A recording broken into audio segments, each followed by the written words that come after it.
Yes, he's in the driver's seat. Oh, man, Patrick Mahomes gave it to him. It's not even like Aaron Rodgers had to earn it this week as much as it was given to him by Patrick Mahomes. We saw the 3 interceptions by Patrick Mahomes.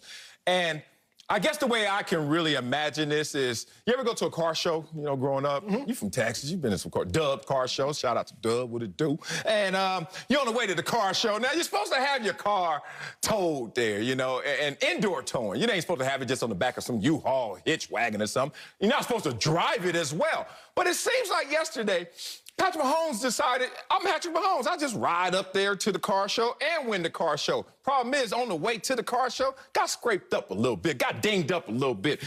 People looking at the car like, oh, that's fresh, that's Patrick Mahomes, duh. Wait a minute, what's that? What's that? What's that? We saw scrapes on the car that we've never seen before or anticipated. He had 2 picks before yesterday. He had 3 yesterday in total. Guess what that did to Russell Wilson when he went through his slump of turnovers? Took him out the conversation. Why would Patrick Mahomes be exempt from the same conversation? You look at Aaron Rodgers, it's simple. Aaron Rodgers is looking at a year where he's probably going to lead the league in passer rating. You look at him right now having the edge in touchdowns. He has the stats to go up there and say, I am the winner. So it's about numbers and narrative. Ooh, who's going to win that conversation? Because Aaron Rodgers is going to win the numbers category. Who's going to win the narrative, the story, English class? Still Aaron Rodgers. Why? Because I'm the old man that was left, cast away. They drafted at my position. Not only did they draft at my position first round, they moved up and used resources we could have used to reload. Instead, they're wasted. All of that, and I still am going out there and having an MVP campaign. By numbers, by narratives, and by just simple eye tests at the car show, it's Aaron Rodgers. Here's how I'm going to do this argument. I'm going to say that Aaron Rodgers is not in the driver's seat, and I'll do you like this. The NFL MVP is the award that I can most closely correlate to the Heisman Trophy, right? The Heisman, the pinnacle of college, NFL MVP, pinnacle of the NFL. It's the closest correlation. I'm like, if you are Patrick Mahomes, on pace to go 15-1. The only quarterback that can look at his schedule and say, we beat every team on this schedule. There is nobody that beat us. Again, what do I mean? The Raiders beat the Chiefs, but the Chiefs went back and beat the Raiders. You're the only quarterback that can say that. You'll be the only quarterback on pace to have 5,000 yards. 5,000 yards plus 40 touchdowns, plus you beat everybody. There is not a team in the NFL that you did not beat this season. There is no way you can sit here and tell me Aaron Rodgers has a better story, nor is Aaron Rodgers in the driver's seat. The other reason I will say is this, Marcellus. When we think about Patrick Mahomes' worst games this season, we can go back to the Raiders game that they lost if you want to say that. He still threw for, I believe, 300 yards, 2 touchdowns. You can say his 3-interception game against the Dolphins, again, if you want to say that. Some crazy fluke interceptions and some miraculous plays by the defensive backs. Shout out Xavier Howard. Yes. But you can still say Patrick Mahomes won and Patrick Mahomes threw for 300-plus yards. If we were to go to Aaron Rodgers' worst game of the season, because that's what you do. Let's compare your best to your best. Let's compare your worst to your worst. Aaron Rodgers against Tampa, 2 interceptions? Did he lose 38 to, was it 10? Were they a pick 6 and then a pick all the way down to the 2-yard line? Did you get pulled in that game because it was such a blowout? Oh, no, that's protection. That's protection. I'm just saying. Blowout. It was a blowout. He got pulled. You if you really want to say that Aaron Rodgers is in the driver's seat, maybe he is, but Patrick Mahomes is still DJing. Speaking of, let me bring in another guy to add to this conversation. That's NFL analyst Bucky Brooks. Bucky, what's up? So, is Aaron Rodgers now in the driver's seat to win a 3rd MVP? Yeah, so I hate to tell you, so earlier today I got a chance to look at the trophy, and when I was looking at the trophy, they've already engraved Aaron Rodgers' name on it. Aaron Rodgers is the front runner. It's over with. Because as Marcellus talked about, like, there are a couple different ways that you can approach it. You can approach it as, hey, how did the player come into the year? How was he viewed? And I think when you look at it, Aaron Rodgers, I mean, they were drafting someone to replace him. He got up off the mat. His team is the #1 seed in the NFC. And then when you look at the numbers, 39 touchdowns, only 4 interceptions, passer rating of 119.7. And then when you think about who is he playing with?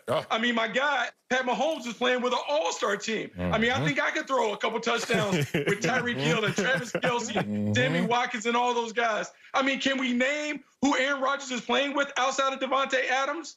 No. I'm waiting. Alan Lazard, MVS, Robert Tonyan, none of those guys. Those guys that we can get off the corner and play at the park. That's who Aaron Rodgers is doing. So he deserves the MVP, and it's hard for me because I've been very critical of Aaron Rodgers. But I just wanted the best for him. He has responded, and so he should get his third MVP. Gentlemen, I like the take, Bucky Brooks, when you want to say, well, Aaron Rodgers is playing with less talented people. I like that take. But then you got to push back. And you got to say, wait a second, has a tight end ever led the National Football League in receiving yards since the merger in 1970? I think not. No, Travis Kelce. Is Travis Kelce on pace as a tight end to lead the NFL in receiving yards the first time ever in the history of the NFL?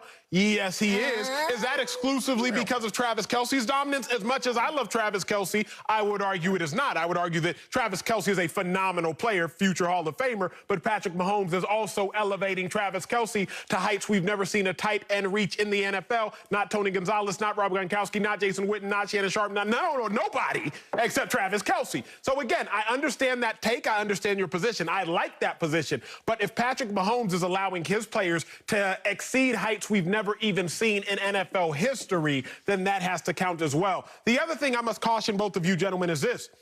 Who do the Chiefs play this week? The Saints. In a prime-time-esque game. It's going to be national spotlight. Everybody about to be watching.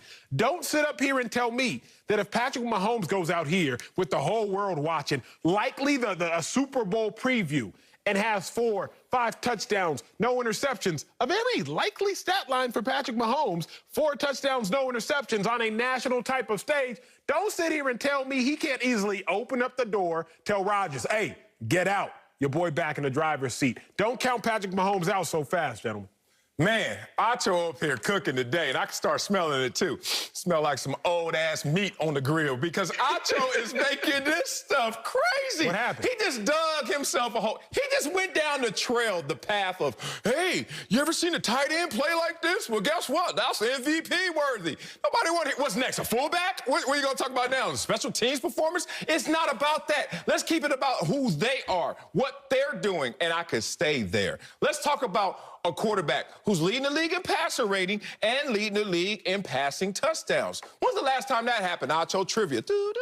Time's up. 10 years ago, who won the MVP 10 years ago? Tom Brady, the last quarterback to do that same feat. And now Aaron Rodgers is going to do it again. But you're going to tell me because a tight end is playing at a historical level, that's going to be the room that you need to win the trophy over Aaron Rodgers? You can't use that as your point. That is a crutch right there. I'm looking at a guy in Aaron Rodgers who's looking at Patrick Mahomes throw 3 interceptions in one game. And Aaron Rodgers is like, damn, dog, you all right? Because I only thrown 4 the entire year. You threw 3 in one game, and I only got 4 for the entire year. There's no way to make sense of this in story, in narrative, sympathetic figure, or in the numbers. It's Aaron Rodgers' trophy to lose. Just like a week ago, it was Patrick Mahomes' trophy to lose. Yeah, Patrick Mahomes lost the trophy. He lost it with 3 interceptions. He lost it when I saw him take that 30-yard sack. Whoa. I mean, I don't think an MVP does that. He just spinning around and just gives up 30 yards of real estate. No, that's not something that is MVP caliber. And as you talk about Travis Kelce playing at a level to lead the league, I mean, I think that in itself makes more the argument for Aaron Rodgers. Patrick Mahomes is playing with an all-star cast. This is the same cast that also elevated Alex Smith to Pro Bowl level contention. So, I mean, I just don't know how we can sit here and say that Aaron Rodgers won't get it. But I'm glad that you brought up the point about the primetime game and how so many people will define Patrick Mahomes as an MVP as he knocks off the New Orleans Saints. Because I saw somebody yesterday knock off the Saints. And are we going to call him the new MVP? I just wonder. I mean, you know, we're playing tic-tac-toe, and you kind of boxed yourself in. So I know we'll talk about that later. Cat game. He going to say cat game. Just remember, you got yourself. You got yourself. Look, we already brought up the 3 interceptions. We hammered that point down. Come on, man. That ain't MVP worthy. We talked about the 30-yard sack. I got a few sacks in my day. Not a ton, a few. 30 yards? What the hell, boy? They would have gave me a new contract on the sidelines. You get 30-yard sacks. But this one I know Acho is got. This one I know Acho's in the corner. The flat top is starting to box in. He's stuck. You know what? I remember him talking about the safest pass in football.